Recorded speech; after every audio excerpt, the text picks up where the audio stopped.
Hey guys, today we're going to react to Jethro Tull, Thick as a Brick, live in Madison Square Garden, 1978.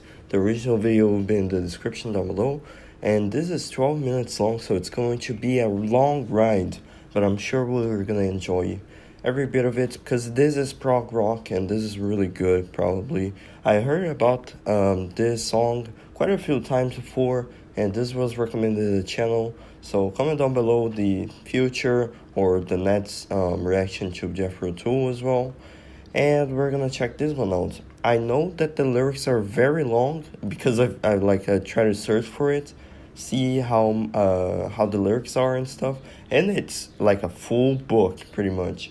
So I decided to pretty much cut half of this reaction like in half kind of, because I know that this is like a summed up version of Thick as a Brick, because the original one, the studio version, is like 40 minutes long, and I do want to react to that one, so I'll do it in the future, and I'll probably read half of the lyrics of Thick as a Brick to pretty much make sense with this reaction right here.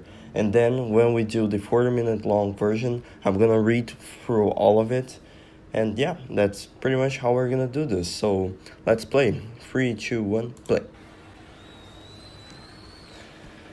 Madison Square Garden, New York City. Let's see how this goes. Apparently a lot of people requested the live version first, so that's why I'm doing this first. I don't know why. Maybe it's like a superior version, but we'll see. Madison Square Gardens, and well, in case you ever wonder what it's like to step up there in front of 20,000 people and have to entertain them as well as yourselves, follow me and let's have a look, eh? By the way, I think they're British, right? I haven't really looked in depth for the history of Jethro Tull yet.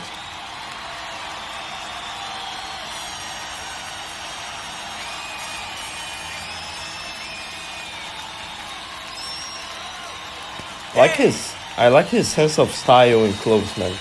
Thank you very much and welcome. I think that's called a beret, right, in French? Well, good evening, good evening. Welcome to New York. That's a silly thing to say, I suppose you live here anyway, but never mind. Gonna start with one that you may well know. Cast your minds back, if you will, to You know, I just noticed something. He kind of looks like Aqualung. Am I wrong? Like the clothes, anyways. Like not necessarily the beret, but I think this is like a trench coat. Maybe I'm not really sure. But it's kind of similar to Aqualung, the guy from that song, you know. And apparently he's gonna start acoustic with this acoustic guitar right here. So that's really nice. By the way, I have a guitar right behind me. I don't know if you guys can see it. But yeah, I have a special tune for the end of this video because I wanted to show you guys, so if you stick around, I guess you'll find out what the tune is, so yeah. 1972 or thereabouts, and spot the tune. Ooh.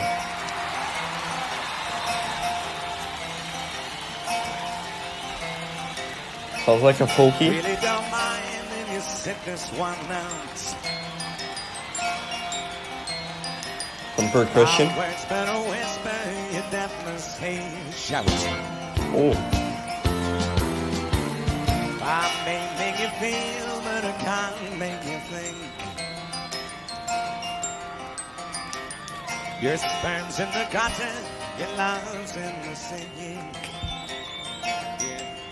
I like his energy. So you ride yourselves over the fields and you make all of your animals deals, and your wise men don't know how it feels. Head into like the actual song, you know. I mean, not that the acoustic bit isn't the part of the song, but it's like the rock and roll part of the song, I guess you could say. So I'm going to pause right here and give you guys my first impression of the acoustic version. Not the acoustic version, the acoustic bit right here, the acoustic segment.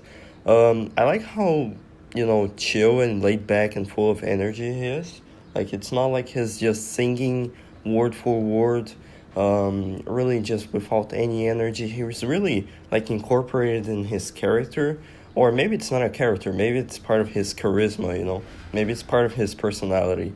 But I just really enjoy it, you know, like he adds a lot of energy maybe to the band itself and also to the crowd. So, you know, that's a front man, all right.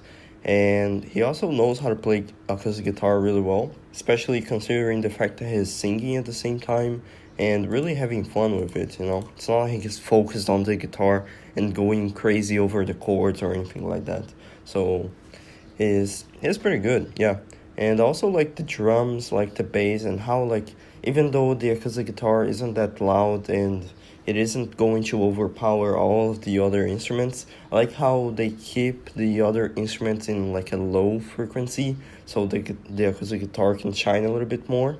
Like for example, the drums and the bass is on the background, just pretty much filling in the gaps that the guitar doesn't really play, and the keyboard pretty much enhances the guitar sound, so that's very nice. And yeah, that's it, I think. That's all I wanted to say, so let's go back. Let's go back to the fun bits of Thick as a Brick. I'm really enjoying it so far. So let's play let's his flute.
Okay, I'm gonna pause right here and rewind a little quick because look at that transition. Did you notice how like boom, suddenly the instruments stopped playing to allow him to do his vocals? That was really cool. And I also really like the little flute, kind of like the instrument, the flute is just fantastic, and I really appreciate the fact that it's like kind of like inherent, and like it's in this band. Definitely, it's not like it's a one song thing. It's like every song has a flute, and I really appreciate that because it's kind of like underused. It's not really used in rock music, and I feel like there is a space for that in the song, for many songs to have a flute be playing in the background, for example this one, and I really appreciate that. I also really like the like build up of like energy of the song, like bum bum bum bum, like it builds up, and it's kind of epic, you know. It's kind of like it keeps you on edge to like the drop of the beat pretty much. So that is great, and it's very progressive as well, so that's a plus.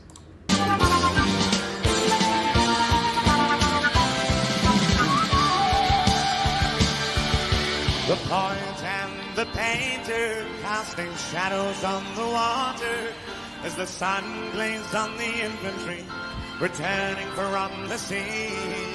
The doer and the thinker, no allowance for the others. The failing light illuminates the mercenaries' courage. The home fire burning, the kettle almost boiling. With the those drums are also really good.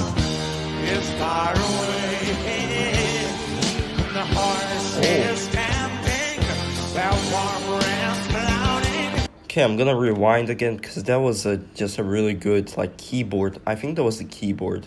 Listen to the keyboard. The house is far away, and the horse is stamping, their warm rams clouding in the sharp and rusty morning of the day. And the poet lifts his hand while the soldier shoots his sword. And the youngest of the family is moving with authority, building castles by the sea. a party time to watch them all the time. Ooh, oh,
That was really cool.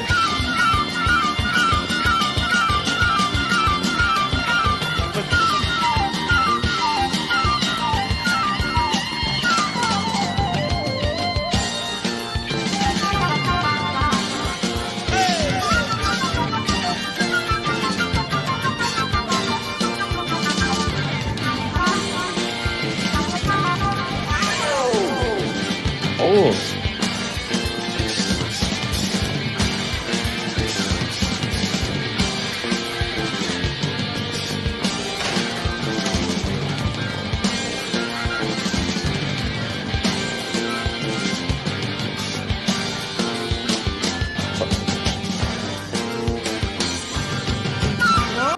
Okay, I'm gonna pause right here. Otherwise, I'll just, continue the entire song without really saying anything, because they're probably not gonna drop the entire energy of the song and just that quickly, They're probably gonna go all over the entire song, and I'll probably not pause to talk about and, actually give my commentary. So I'm going to talk about the instruments and also about the vocalist. The vocalist, first of all, is really good. He really I can't really speak because I'm speaking at the speed of the song. It always happens, by the way. Because I'm so energetic and hyper and, constantly just boom, boom, boom on my headphones right here, really immersed on the song. I keep talking really fast, but I was going to say that I like how he gesticulates with his hands and stuff and really moves around the stage doing poses and moving around with his flute and doing some little tricks and stuff like that. I kind of like that because it keeps the stage kind of more alive and more energetic and makes the crowd a little bit more engaged with the presentation instead of somebody like somebody who is really just like standing there really quiet and being like a vocalist, being like really shy, I guess, really nervous. That adds a lot to the experience and really shows how confident he is on his skills, on his voice, and not really insecure about anything. Maybe the stage is his home, pretty much. But yeah, the drums are insane, by the way. Tell me in the comments who the members of the band are, because the drummer is really good and I really like his fill-ins and also the dynamicism. Is that a real word? I like how dynamic it is, it doesn't really stay to a pattern or to a tempo. It just goes all over the place and tries different things throughout the song. And this is just a summed up version. It's 12 minutes long and the original is 40. So I wonder how different this is from the original one, and it's pretty quick as well with the drums. The keyboard is doing a great job by maintaining with his voice, the vocalist, and pretty much just staying in the background, not really going crazy or anything like that. But there are some fill-ins and some gaps that really show the skill, and I can see that the keyboardist is really having a lot of fun with the song and really feeling the song, not just playing, just feeling the song. The bass player also is doing a great job by staying in the background. Like, you can hear him sometimes. It's not like those bands which the bass player is just shoved down there, you know. He's pretty much in here playing in the background. I can hear him, and he's making a lot of difference pretty much. What else? I think the guitarist is also in the background. I wouldn't say that he's up front like the drums or the keyboard, but he's along with the bass, I'd say. And sometimes he shines, sometimes he goes back in the background, and it's also really good. The dynamics with the flute is also pretty well done. Like, I feel like the keyboard and the guitar is pretty much enhancing the flute sound. The flute is also insane. I also really like this part where he, tries some fun stuff with his hand on the flute. I never really played this instrument. Like, I played it when I was like 5 or so, and I have no idea. And it wasn't this kind of flute. It wasn't made with metal. It was a wooden flute, So it's not the same sound, and it's not the same feeling. But I did play it when I was a child, and I have no clue where that is right now. But yeah, crazy, really cool. Let's continue. I'm really enjoying this.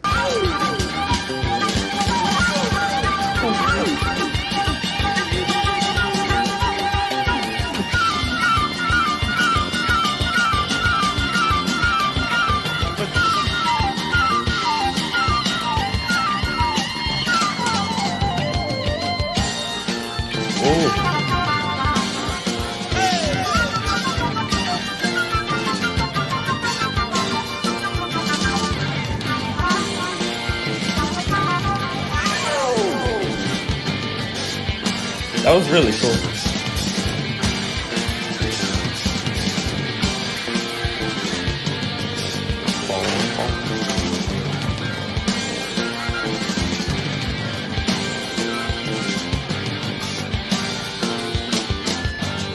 Oh.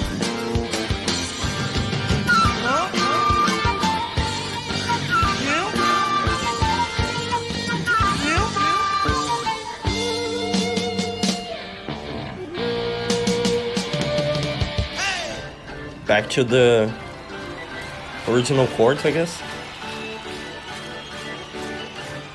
Maybe a keyboard solo?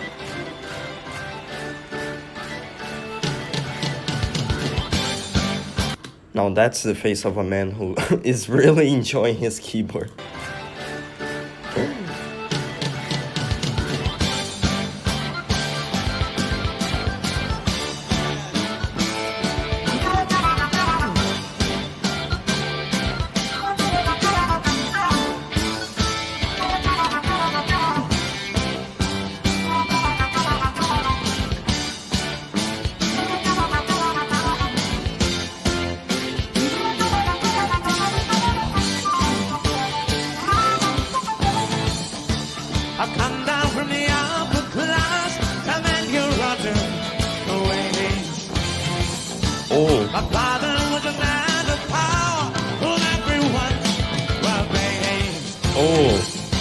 Oh, I'm just gonna repeat that real quick. Sorry I keep pausing, but I need to pause to rewind because it's really good. Listen to those drums, like, that was really good.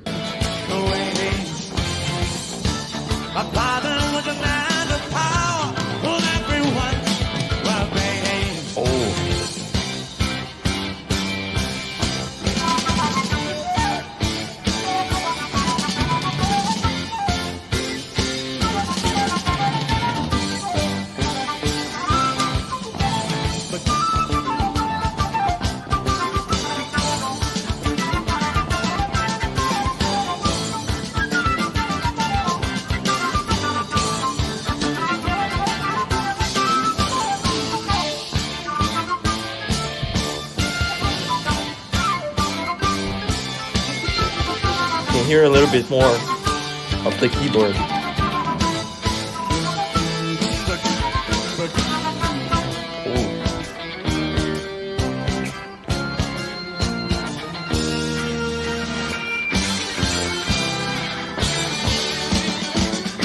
Oh.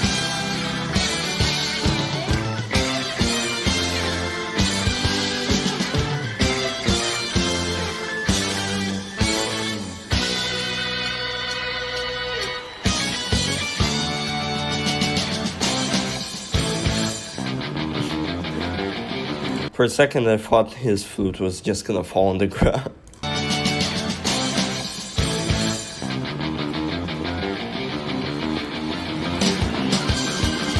Oh.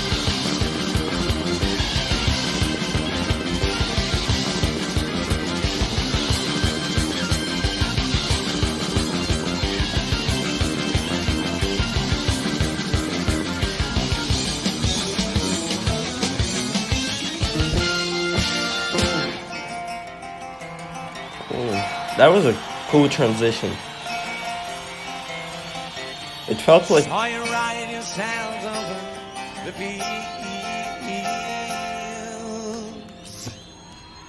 and you make all your animal fields.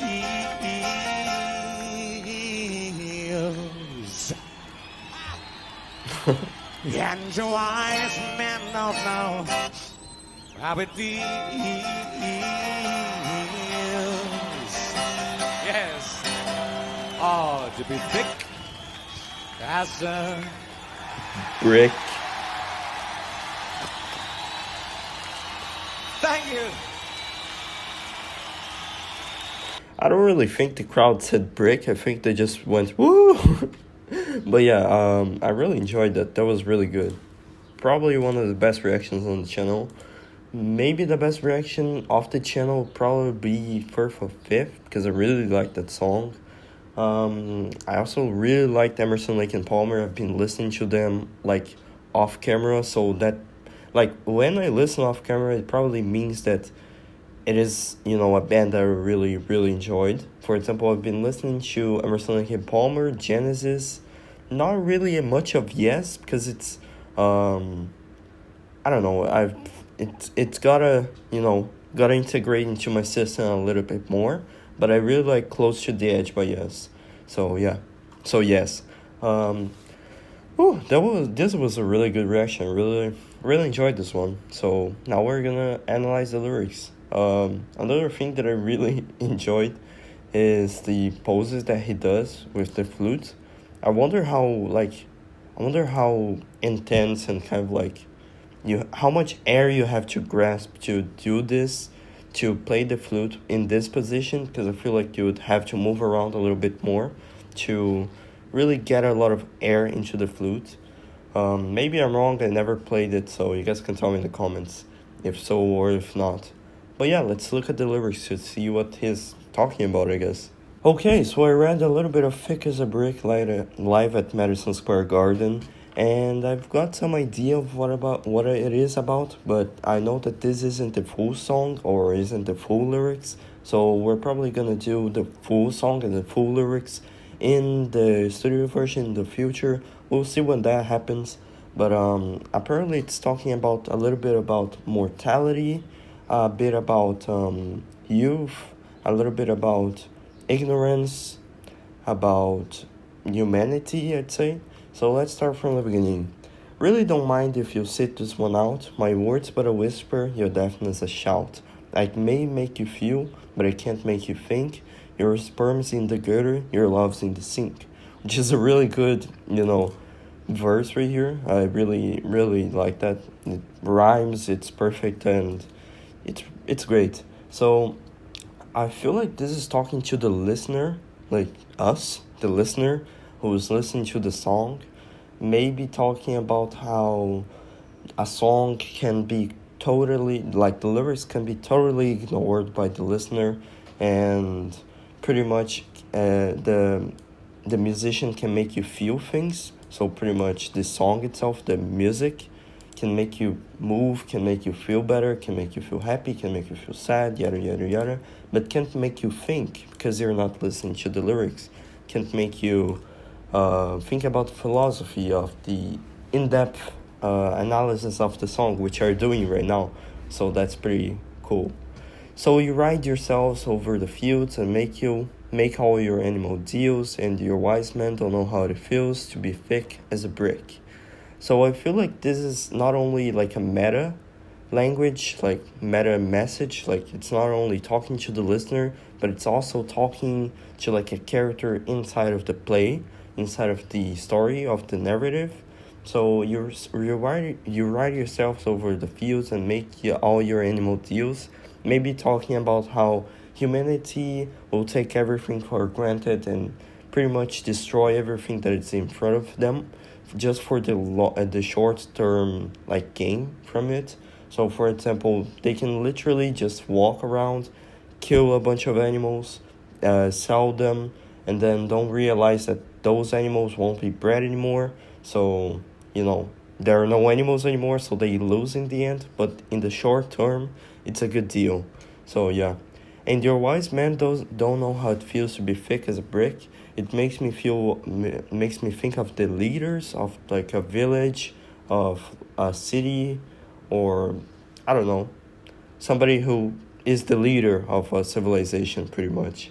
And the thick as a brick message is pretty much somebody who's ignorant, somebody who doesn't really listen, doesn't really think too much, and is pretty much like somebody who does things but not really plan things, I'd say. And the wise man is probably going to be the leader on top that don't know how to be as ignorant as you are. So pretty much somebody who does everything that the master says without even hesitating or really thinking about what they're doing. Yeah. And the sandcastle virtues are all swept away in the tidal destruction, the mortal melee. The elastic retreat rings the close of play as the last wave uncovers the newfangled way. So this makes me think about generations, perhaps. Like the sandcastle virtues are pretty much like values, morals, stuff like that. That, like for example, the next generation had will probably be passed to the next generation, but some things will be destroyed, some things will be forgotten. Like for example, the thinking of like a 21st century man isn't the same thinking as a 19th century man. So it's completely different values, virtues, yada yada yada. And pretty much the last verse right here, as the last wave uncovers a newfangled way, maybe talking about how, the last generation will also affect how the next generation will think. And at the same time, the last generation will be alienated compared to the new generation. So that's pretty much what I think it's talking about. But your new shoes are worn at the heels, and your suntan does rapidly peel, and your wise man don't know how it feels to be thick as a brick. So it's pretty much talking about, even though you're the new generation, the next generation is probably going to be different, just like how the last generation is to you. So it's not like you have an advantage or anything like that. It's more like it's a phase, and then the next phase will pass, and it keeps on, And the love that I feel is so far away. I'm a bad dream that I just had today. And you shake your head and said, it's a shame. It makes me think about like insecurities about the future, about the past, about a life that he never had, something like that. And it's a shame that there are no other options except to live the life that you already are on. And then it talks about the regret pretty much. Spin me back down the years and the days of my youth. Draw the lace and black curtains and shut out the whole truth. Spin me down the long ages, let them sing the song. So it's talking about the regret of growing old. Pretty much take me back to the days of my youth and shut out the whole truth, which is pretty much make me thick as a brick again, I guess. Make me feel things, make me ignorant again, make me not learn the harsh truth that is reality. Make me go back to the days that I really wouldn't care about bills, about growing older and stuff like that. So that's what I think the song is talking about, or at least the Madison Square Garden version is talking about. And I know that there's probably more, and we're gonna analyze that in the studio version. So hope you guys enjoyed this one. Comment down below what other Jethro Tull or other bands as well, songs that I should react to in the future, what should be the next one. And that's it. Hope you guys enjoyed it, and if you did, please leave a like and subscribe for more Jethro Tull and other bands as well. And bye bye.